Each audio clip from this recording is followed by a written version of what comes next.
അപ്പോൾ ഈ ചെറുപ്പമായിട്ടിരിക്കാനായിട്ട് നമ്മൾ ഈ ക്രീമുകളോ അല്ലെങ്കിൽ ബാക്കി എന്തെങ്കിലും സപ്ലിമെൻറ്റ്സോ ഒക്കെ ഇങ്ങനെ നമ്മൾ പരസ്യത്തിൽ കണ്ട് ഇങ്ങനെ വാങ്ങിച്ച് കൂട്ടി കഴിക്കുന്നതിലൊന്നും ഒരു കാര്യമില്ല. അതിന് കൃത്യമായിട്ടുള്ള ചില കാര്യങ്ങളുണ്ട്, ചില ചിട്ടകളുണ്ട്, നമ്മൾ ഒഴിവാക്കേണ്ട ചില കാര്യങ്ങളുണ്ട്.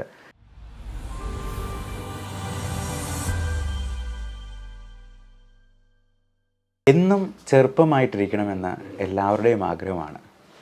പലപ്പോഴും വാട്സപ്പിലൊക്കെ നമുക്ക് ടെലിമെഡിസിൻ അപ്പോയിൻമെൻ്റ് എടുത്തിട്ട് ആൾ നേരിട്ട് വരുമ്പോൾ ആ ഡിസ്പ്ലേ പിക്ചറിൽ ഇട്ടിരിക്കുന്ന ആളെയേ അല്ല നേരിട്ട് കാണുമ്പോൾ.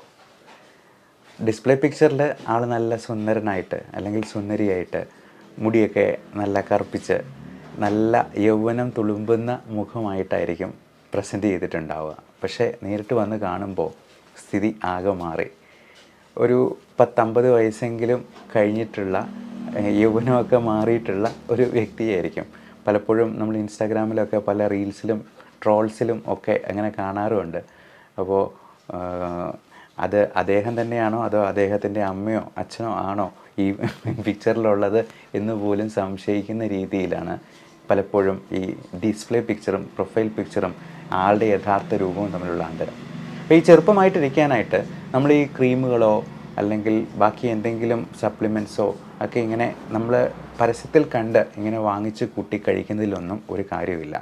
അതിന് കൃത്യമായിട്ടുള്ള ചില കാര്യങ്ങളുണ്ട്, ചില ചിട്ടകളുണ്ട്, നമ്മൾ ഒഴിവാക്കേണ്ട ചില കാര്യങ്ങളുണ്ട്. ഏറ്റവും പ്രധാനം ദുശീലങ്ങളായിട്ടുള്ള പുകവലി, മദ്യപാനം, പിന്നെ ഇപ്പോൾ നമ്മുടെ നാട്ടിൽ പലതരത്തിലുള്ള ലഹരികളും പല രീതിയിൽ വളരെ സുലഭമായിട്ട് തന്നെ കിട്ടുന്നുണ്ട്. അപ്പോൾ ഈ ലഹരിയുടെ ഉപയോഗം നമ്മുടെ പ്രായത്തെ കൂടി ഒരു 10-20 വർഷം കൂട്ടി തരാനായിട്ട് കാരണമാകും എന്നുള്ളത് എല്ലാവർക്കും അറിയാം. എന്നാലും പലപ്പോഴും ഇതിനൊക്കെ അടിപ്പെട്ട് പോകുന്നവർ ഒരുപാട് പേരുണ്ട്. നമ്മുടെ ചെറുപ്പക്കാർ തന്നെയാണെങ്കിലും ഒരുപാട് പേര് ഇപ്പോഴും സിഗരറ്റ് വലിയും മദ്യപാനവും ഒക്കെയായിട്ട് നടക്കുന്നവരുണ്ട്. അപ്പോൾ നമുക്ക് പലതരത്തിലുള്ള അസുഖങ്ങൾ വരുമ്പോഴും ഈ പറഞ്ഞ ചെറുപ്പം എന്ന് പറയുന്ന ആ ഒരു സംഗതി നമുക്ക് നഷ്ടമാകും. പ്രത്യേകിച്ചും ലൈഫ് സ്റ്റൈൽ ഡിസീസസ് ആയിട്ടുള്ള ഡയബറ്റീസ്, ഹൈപ്പർ ടെൻഷൻ, കൊളസ്ട്രോൾ തുടങ്ങിയുള്ള പ്രശ്നങ്ങളോ അല്ലെങ്കിൽ നമുക്ക് ഹൃദയ സംബന്ധമായ പ്രശ്നങ്ങളോ ശ്വാസകോശ സംബന്ധമായ പ്രശ്നങ്ങളോ അലർജി മൂലമുണ്ടാകുന്ന സ്കിന്നിലെ ചൊറിച്ചിൽ അല്ലെന്നുണ്ടെങ്കിൽ റാഷസ്, കരുവാളിപ്പ് തുടങ്ങിയ പ്രശ്നങ്ങളോ അമിതവണ്ണമോ ഒക്കെ നമുക്ക് വെയിറ്റ് കൂട്ടാനായിട്ടും അതുവഴി പ്രായം കൂട്ടി കാണിക്കാനായിട്ടും കാരണമാകും. അപ്പോൾ വെയിറ്റ് കുറയ്ക്കാനായിട്ടുള്ള മാർഗ്ഗങ്ങൾ കൃത്യമായിട്ട് നമ്മൾ നോക്കണം. വെയിറ്റ് കുറഞ്ഞില്ലെങ്കിൽ പോലും ഒരു പോയിൻ്റ് പോലും കൂട്ടാതിരിക്കാനായിട്ട് നമ്മൾ ശ്രദ്ധിക്കണം. പിന്നെ മുടി എന്ന് പറയുന്നത് വലിയൊരു ഘടകമാണ്. അപ്പം മുടി കൊഴിച്ചിൽ ഒത്തിരി ഉള്ളവർക്ക് പെട്ടെന്ന് തന്നെ പ്രായം കൂടിപ്പോകാനായിട്ടുള്ള സാധ്യതയുണ്ട്. പ്രത്യേകിച്ചും പുരുഷന്മാർക്ക് ഒരു കഷണ്ടി വന്നു കഴിഞ്ഞിട്ടുണ്ടെങ്കിൽ പെട്ടെന്ന് തന്നെ വയസ്സാകും. അപ്പോൾ നമ്മൾ മുടി കൊഴിച്ചിൽ ഒഴിവാക്കാനായിട്ടുള്ള കാര്യങ്ങളെല്ലാം ചെയ്യണം. ഇപ്പോൾ പുതിയ തരത്തിലുള്ള PRP, GFC പോലുള്ള ട്രീറ്റ്മെൻ്റ് ഉണ്ട്. അതായത് നമ്മൾ ഈ എണ്ണയും അതുപോലുള്ള സ്പ്രേകളും മരുന്നുകളും ഒക്കെ തലയിൽ തേക്കുന്നത് നമ്മൾ ഗ്രോത്ത് ഫാക്ടേഴ്സിനെ നമ്മുടെ സ്കാൽപ്പിൽ കൂടുതലായിട്ട് സപ്ലൈ ചെയ്യാനായിട്ടും അതുവഴി മുടി വളർച്ച കൂട്ടാനായിട്ടുമാണ്. അതിന് പകരം നമ്മുടെ തന്നെ പ്ലാസ്മ ബ്ലഡിൽ നിന്നുള്ള ഗ്രോത്ത് ഫാക്ടേഴ്സിനെ സെപ്പറേറ്റ് ചെയ്തെടുത്ത് അത് തന്നെ നമ്മൾ തലയിലോട്ട് നേരിട്ട് കൊടുക്കുന്നതിനെയാണ് PRP, platelet rich plasma treatment എന്ന് പറയുന്നത്. അതുപോലെ GFC, ഗ്രോത്ത് ഫാക്ടർ കോൺസെൻട്രേറ്റ് ആയിട്ട് തന്നെ നമ്മൾ കൊടുക്കുന്നതിനെയാണ് GFC ട്രീറ്റ്മെൻറ്റ്. ഇത് എടുക്കുന്നതിലെ ട്യൂബിലുള്ള വ്യത്യാസമാണിത്. അപ്പം മുടി കൊഴിച്ചിൽ ഒഴിവാക്കാനായിട്ട് ഒരുപാട് മാർഗ്ഗങ്ങളുണ്ട്. ഒരു തരത്തിലും മുടി കൊഴിച്ചിൽ നിൽക്കുന്നില്ല, ഫുൾ കഷണ്ടി ആയി പോയിട്ടുണ്ടെങ്കിൽ ഹെയർ ട്രാൻസ്പ്ലാന്റേഷൻ വളരെ സക്സസ്ഫുള്ളായിട്ട് ചെയ്യുന്ന സെൻറ്റേഴ്സ് ഉണ്ട്. അത് വളരെ ആധികാരികമായിട്ട് തന്നെ അതിന് യോഗ്യതയുള്ള ഡോക്ടേഴ്സിൻ്റെ അടുത്ത് തന്നെ പോയി അത് ചെയ്യാനായിട്ട് ശ്രദ്ധിക്കുക. പ്രായം എല്ലാവർക്കും ആക്കും. ഇപ്പം പലരും പറയാറുണ്ട് ഈ പെട്ടെന്ന് പ്രായമായതുപോലൊരു തോന്നൽ. കാരണം മുട്ടുവേദനയോ കാലുവേദനയോ ഒക്കെ ഉണ്ടെന്നുണ്ടെങ്കിൽ ശരീരം അതിനനുസരിച്ച് എത്തത്തില്ല. നമ്മൾ മനസ്സെത്തുന്നതിനനുസരിച്ച് ശരീരം നമ്മൾ റിയാക്ട് ചെയ്യാതെ റെസ്പോണ്ട് ചെയ്യാതെ വരും. അതുപോലെ കുറച്ച് നടക്കുമ്പോഴത്തേക്കും തന്നെ കിതപ്പുണ്ടാവുക. നമ്മൾ ലങ് ഫങ്ഷൻ കപ്പാസിറ്റിയൊക്കെ ടെസ്റ്റ് ചെയ്ത് നോക്കുമ്പോൾ പൾമണറി ഫങ്ഷൻ ടെസ്റ്റ് എന്ന് പറയുന്ന ഒരു ടെസ്റ്റുണ്ട്, ശ്വാസകോശത്തിൻ്റെ കപ്പാസിറ്റി നോക്കുന്നത്. അത് പലപ്പോഴും ശ്വാസകോശത്തിൻ്റെ പ്രായമാണ് നമ്മൾ നോക്കുന്നത്. അപ്പോൾ 40 വയസ്സുള്ള ഒരാൾക്ക് ചിലപ്പോൾ 60 വയസ്സിൻ്റെ ശ്വാസകോശമായിട്ടും ഉണ്ടാവുക. അപ്പോൾ PFT ടെസ്റ്റ് ഒന്ന് ചെയ്ത് നോക്കുമ്പോൾ നമുക്കതറിയാം. അപ്പോൾ പ്രായമാകുന്ന തന്നെ പലതരത്തിൽ നമുക്ക് പറയാം. ക്രൊണോളജിക്കൽ ഏജിങ്, അത് എത്ര വയസ്സായി, നമ്മൾ ജന്മം കഴിഞ്ഞിട്ട് എത്ര വർഷമായി എന്നുള്ളതാണ് ക്രൊണോളജിക്കൽ ഏജിങ്. രണ്ടാമത്തത് ബയോളജിക്കൽ ഏജിങ് എന്ന് പറയുന്നു. അപ്പം നമുക്ക് ചിലപ്പോൾ ഒരു 50 വയസ്സുണ്ടാവും, പക്ഷേ നമ്മുടെ ശരീരത്തിന് ഒരു 30 വയസ്സായിരിക്കും, അല്ലെങ്കിൽ ചിലപ്പോൾ ഒരു 60 വയസ്സായിരിക്കും. അപ്പം ശരീരം ഏജ് ചെയ്യുന്നത്, ഏജിങ് പ്രോസസ്സ് എന്ന് പറയുന്നത് പലർക്കും പല രീതിയിലായിരിക്കും. അപ്പോൾ നമുക്ക് ഈ ചെറിയ പ്രായത്തിൽ തന്നെ ഹാർട്ട് അറ്റാക്കും സ്ട്രോക്കും ഒക്കെ ഉണ്ടാകുന്നത് ഈ പറയുന്ന ബയോളജിക്കൽ ഏജിങ് പല തരത്തിലായിരിക്കും. മൂന്നാമത്തെ ഒന്ന് സൈക്കോളജിക്കൽ ഏജിങ് ആണ്. അതായത് നമ്മുടെ മനസ്സുകൊണ്ടുള്ള age is just a number എന്ന് പലപ്പോഴും നമ്മളൊരു കോട്ട് കണ്ടിട്ടുണ്ട്. അപ്പോൾ നമുക്ക് നമ്മുടെ മനസ്സിൽ എത്ര പ്രായമുണ്ട് എന്നുള്ളതാണ് സൈക്കോളജിക്കൽ ഏജിങ് കൊണ്ട്. നമ്മുടെ മനസ്സിൽ എപ്പോഴും സന്തോഷമായിട്ടിരുന്നാൽ, നമുക്ക് നല്ല ഹാപ്പി ഹോർമോൺസ് ഉൽപ്പാദിപ്പിക്കാനുള്ള സംഗതികൾ നമ്മൾ ഡെയിലി പ്രാക്ടീസ് ചെയ്തെന്നാൽ, മെഡിറ്റേഷനും എക്സസൈസും പോലുള്ള കാര്യങ്ങളും. ഇപ്പോൾ ഹാപ്പി ഹോർമോൺസ് എന്ന് പറയുന്നത് ഇപ്പോൾ എല്ലാവർക്കും അറിയാം, ഡോപ്പമൈൻ, സൈറ്റോകൈൻ, സെറോട്ടോണിൻ തുടങ്ങിയവയും എക്സസൈസിൽ നിന്നുണ്ടാകുന്ന എൻഡോർഫിൻസും ഒക്കെ നമുക്ക് പ്രായം കുറയ്ക്കാനായിട്ട് സഹായിക്കുന്ന ഹാപ്പി ഹോർമോൺസാണ്. അതേപോലെ തന്നെ സ്ത്രീകൾക്ക്, അമ്മമാർക്ക് ഒക്കെ ഈ മെനോപോസിനോട് അനുബന്ധിച്ചുണ്ടാകുന്ന ഹോർമോണൽ ഇംബാലൻസും ഒക്കെ പ്രായം കൂട്ടാനായിട്ട് കാരണമാകും. അപ്പോൾ ഇതെല്ലാം അസുഖങ്ങളും ഇതിനകത്തൊരു പ്രധാനപ്പെട്ട ഫാക്ടറാണ്. കൂടാതെ സൈക്കോളജിക്കൽ ഏജിങ്ങിന് നമ്മുടെ മനസ്സിൻ്റെ സന്തോഷം, ഹാപ്പി ഹോർമോൺസിൻ്റെ അളവ്, ഇതും ഒരു പ്രധാനപ്പെട്ട കാര്യമാണ്. നമ്മൾ പലപ്പോഴും നെഗറ്റീവായിട്ട് ചിന്തിക്കുന്നത്, പെരുമാറുന്നത്, ഇപ്പോൾ ചെറിയ കാര്യങ്ങൾക്ക് പോലും ടെൻഷൻ അടിക്കുന്നവർക്ക് ഹാർട്ട് അറ്റാക്ക് ഉണ്ടാകാനുള്ള സാധ്യത വളരെ കൂടുതലാണെന്ന് പറയുന്നത്. നിസ്സാര കാര്യങ്ങൾക്ക് പൊട്ടിത്തെറിക്കുന്നവർക്ക് അവരുടെ BP പെട്ടെന്ന് കൂടും. അതുപോലെ തന്നെ ഹാർട്ട് അറ്റാക്ക് ഉണ്ടാകാനുള്ള സാധ്യത വളരെ കൂടുതലാണെന്നാണ് പുതിയ പഠനങ്ങൾ കാണിക്കുന്നത്. അത് സത്യവുമാണ്. പെട്ടെന്ന് പൊട്ടിത്തെറിക്കുന്നത്, എന്ത് കാര്യത്തിനും ദേഷ്യപ്പെടുന്നത്. ഇപ്പോൾ വഴിയിൽ ഒരു ഡ്രൈവർ വഴി തെറ്റിച്ച് വന്നാൽ, റോങ് സൈഡ് കയറി വന്നാൽ, ഓവർടേക്ക് ചെയ്യാൻ വന്നിട്ടുണ്ടെങ്കിൽ ചെറിയ മുട്ടോ തട്ടോ പറ്റിക്കഴിഞ്ഞാൽ പൊട്ടിത്തെറിക്കുന്ന ആൾക്കാരുണ്ട്. അപ്പോൾ ഇങ്ങനെയുള്ള ആൾക്കാർക്കൊക്കെ പെട്ടെന്ന് പ്രായമാകും. അത് സൈക്കോളജിക്കൽ ഏജിങ്ങിൻ്റെ ഭാഗമാണ്. അപ്പോൾ നല്ല ബന്ധങ്ങൾ ഉണ്ടാക്കുക, നല്ല സോഷ്യൽ റിലേഷൻഷിപ്സ് ഉണ്ടാക്കുക എന്നുള്ളതാണ് ഈ സൈക്കോളജിക്കൽ ഏജിങ്ങിൻ്റെ ഏറ്റവും പ്രധാനപ്പെട്ട ഒരു ഫാക്ടർ. അപ്പോൾ ഈ ഏജിങ് ക്രോണോളജിക്കലുണ്ട്, സൈക്കോളജിക്കലുണ്ട്, ബയോളജിക്കൽ ഏജിങ് ഉണ്ട്. ഇത് മൂന്നും കറക്റ്റായിട്ട് നമുക്ക് നിലനിർത്താനായിട്ട് സാധിക്കുവാണെങ്കിൽ നമുക്ക് എന്നും ചെറുപ്പമായിട്ടിരിക്കാം. ഇപ്പോൾ ചിലരൊക്കെ ഗ്രേസ്ഫുള്ളി, വളരെ ഗ്രേഷ്യസ്ലി ഏജിങ് ചെയ്യുന്നവരുണ്ട്. അപ്പോൾ അവരെയൊക്കെ കാണുമ്പോഴത്തേക്കും നമുക്കും ഉള്ളിലൊരു സന്തോഷമാണ്. എത്ര പ്രായമായെന്നാൽ 80-90 വയസ്സുള്ള ആൾക്കാരാണെങ്കിലും അവർ നല്ല പുഞ്ചിരി സമ്മാനിക്കുമ്പോൾ അവർ എന്നും ചെറുപ്പമായിട്ടിരിക്കുന്നത് നമുക്ക് തന്നെ ഫീൽ ചെയ്യാറുണ്ട്. അപ്പോൾ അങ്ങനെ ഇരിക്കുന്നതാണ് നമ്മുടെ സക്സസ്. നമ്മൾ എത്ര പ്രായം വരെ ജീവിച്ചെന്നാലും അതുവരെയും നമുക്ക് ആരോഗ്യകരമായിട്ടുള്ള ജീവിതം, നമ്മൾ don't add years to your age, years to your life, but give life to your years എന്നൊരു കോട്ട് പറയാറുണ്ട്. ഇപ്പോൾ ഏറ്റവും പ്രധാനം നമ്മൾ വണ്ണം ഒത്തിരി വെക്കാതെ ശ്രദ്ധിക്കുക എന്നുള്ളതാണ്. വെയിറ്റ് നമ്മൾ കൃത്യമായിട്ട് മെയിൻറ്റെയിൻ ചെയ്തു പോകണം. Body mass index 20 to 25 maintain ചെയ്യാനായിട്ട് പ്രത്യേകം ശ്രദ്ധിക്കുക. വണ്ണം കൂടുന്തോറും പെട്ടെന്ന് നമുക്ക് പ്രായമാകും. അവിടെ ഇവിടെയെല്ലാം ഓരോ മടക്കുകളുണ്ടാകും. നമുക്ക് പലതരത്തിലുള്ള അസുഖങ്ങളും അതിൻ്റെ കൂടെ ആവും. ലൈഫ് സ്റ്റൈൽ ഡിസീസസ് പിടിപെടും. അപ്പോൾ ഡയബറ്റീസ് വന്നു കഴിഞ്ഞാൽ ആ ഒരു ഒറ്റ കാരണം കൊണ്ട് തന്നെ നമുക്ക് ക്ഷീണവും പ്രായവും ഒക്കെ കൂടും. അതുകൊണ്ട് ചെറിയ ചെറിയ പ്രശ്നങ്ങളെ അപ്പോൾ തന്നെ ക്ലിയറാക്കി കൊണ്ടുപോവുക.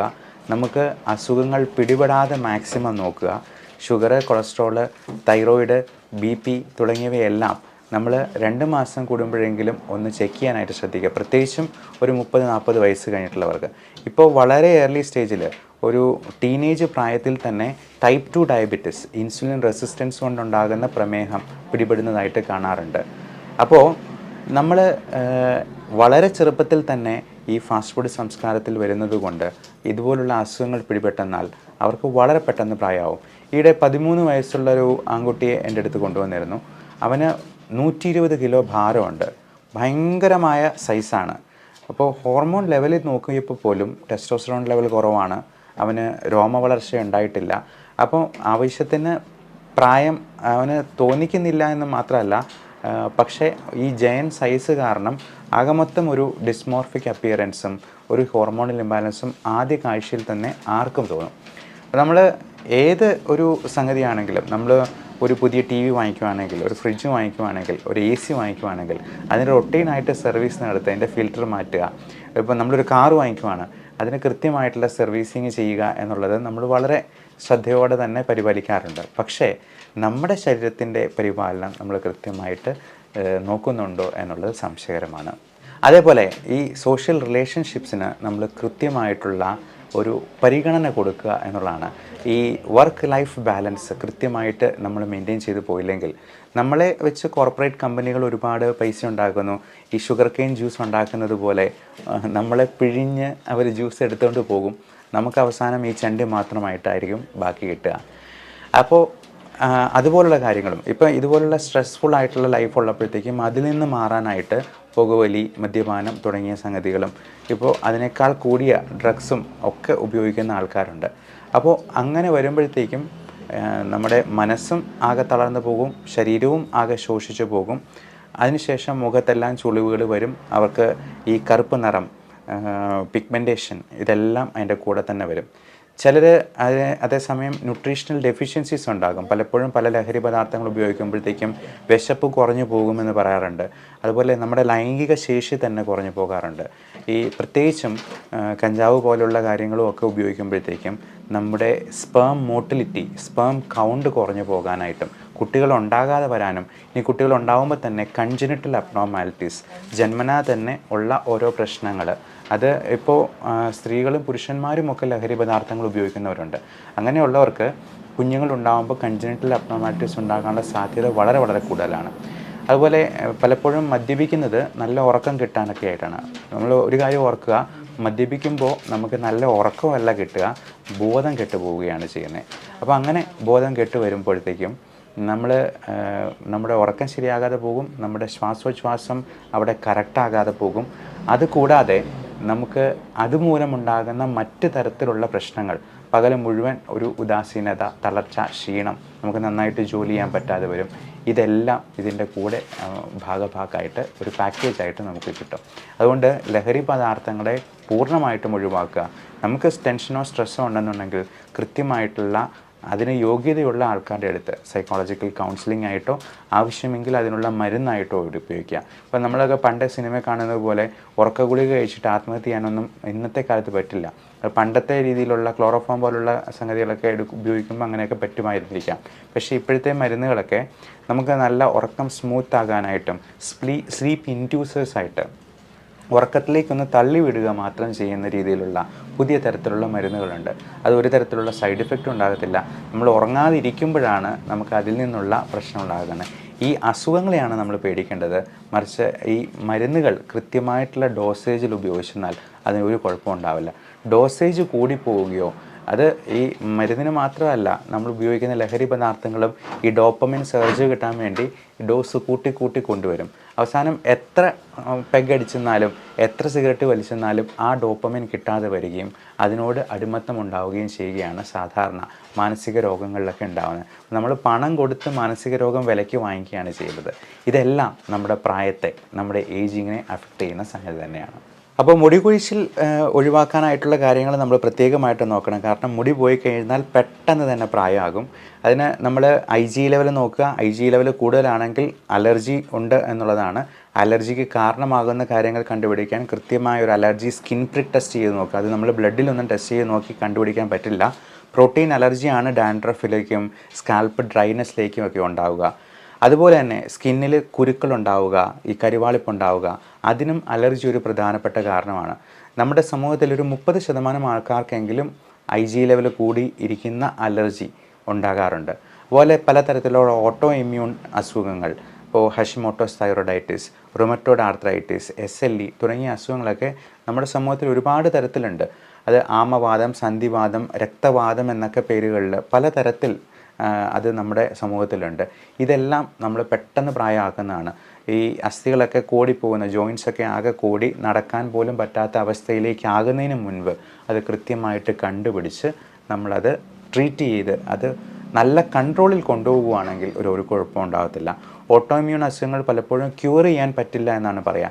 എന്നാൽ പല അസുഖങ്ങളും നമുക്ക് ഇപ്പോൾ ഉള്ള നൂതന ചികിത്സ വഴി അത് പൂർണ്ണമായിട്ടും തന്നെ ഭേദമാക്കാനായിട്ട് കഴിയും. അലർജി നമുക്ക് കംപ്ലീറ്റ് ആയിട്ട് മാറ്റാൻ ഇമ്മ്യൂണോതെറാപ്പി എന്ന് പറയുന്ന ട്രീറ്റ്മെൻ്റ് ഉണ്ട്. അത് ഫുള്ളായിട്ട് ക്യൂർ ചെയ്യാനുമായിട്ട് പറ്റും. അത് മുഖസംബന്ധമായിട്ടുള്ള പ്രശ്നങ്ങൾ, സ്കിന്നിൻ്റെ പ്രശ്നങ്ങൾ ഒക്കെ മാറ്റാനായിട്ട് അതുകൊണ്ട് കഴിയും.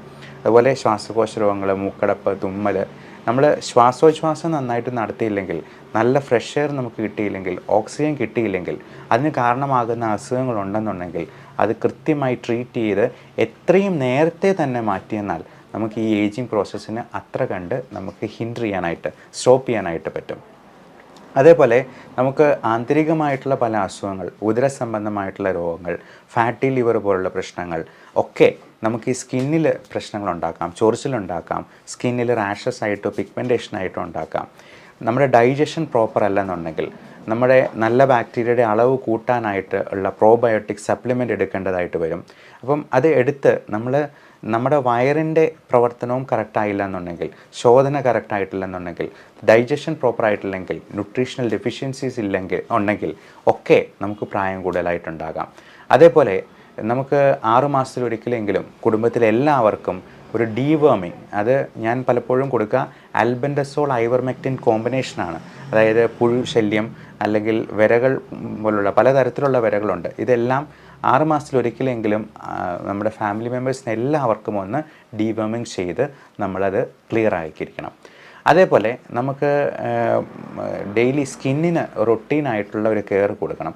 അത് നമ്മൾ നിർബന്ധമായിട്ട് ഉപയോഗിക്കേണ്ട 2 സംഗതികളാണ്. ഒന്ന് മോയ്സ്ചറൈസർ, 2 സൺസ്ക്രീൻ. കുളി കഴിയുന്ന ഉടനെ തന്നെ മോയ്സ്ചറൈസർ നമ്മൾ ദേഹത്ത് എല്ലായിടത്തും ഉപയോഗിക്കാവുന്നതാണ്. സൺസ്ക്രീൻ നിർബന്ധമായിട്ടും വെയിലത്തെയൊക്കെ ഇറങ്ങുന്നതിന് ഒരു 10 മിനിറ്റ് മുമ്പ് എടുക്കുക. ഒരുപാട് കരിവാളിപ്പോ, മെലാസ്മ പോലുള്ള പ്രശ്നങ്ങളുള്ളവരാണെങ്കിൽ സൺസ്ക്രീൻ 3-4 തവണ 2 മണിക്കൂർ ഇടവിട്ട് വേണമെങ്കിലും ഉപയോഗിക്കേണ്ടി വരും. അതേപോലെ ഹൈഡ്രാഫേഷ്യൽ പോലുള്ള പുതിയ തരത്തിലുള്ള മെഡിസിനൽ ഹൈഡ്രാഫേഷ്യൽസ് ഉണ്ട്. നമുക്ക് ന്യൂട്രീഷൻ ഇൻഫ്യൂസ് ചെയ്യാവുന്ന രീതിയിലുള്ള പുതിയ തരത്തിലുള്ള മെഷീനറീസും അവൈലബിൾ ആണ്.